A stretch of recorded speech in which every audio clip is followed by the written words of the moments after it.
अरे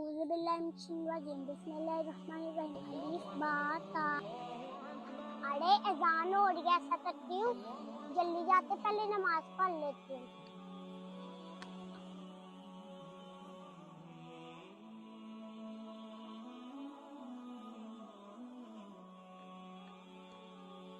अरे पापा रोज गेम खेलते हैं, नमाज क्यों नहीं पढ़ते? अरे ईशा, तुमने मेरी सारी गेम खराब कर दी। मैं एक शर्त पर नमाज पढ़ूंगा अगर तुम मुझे कब्र के चंद सवालों के जवाब दोगी तो। ठीक है पापा, आप पूछे सवाल। अगर तुमने मुझे सवालों के जवाब सही ना दिए तो आइंदा से मुझे नमाज का मत कहना।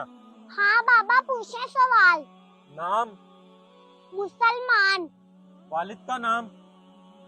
हजरत आदम अलैहिस्सलाम। खालिक? अल्लाह। पैगंबर? हजरत मोहम्मद सल्लल्लाहु अलैहि वसल्लम। मजहब? सलाम। किताब? कुरान पाक। मौजूदा पता? दुनिया। मुस्तकिल पता?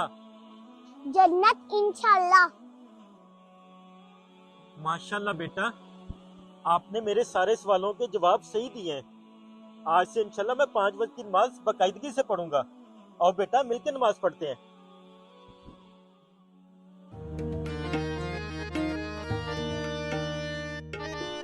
मेरी तमाम मुसलमान दोस्तों से गुजारिश है कि नमाज को अपनी ज़िंदगी का हिस्सा बनाएं। अगर आपको हमारी ये इस्लामिक वीडियो अच्छी लगे तो सदका जारिया समझकर शेयर ज़रूर कीजिएगा।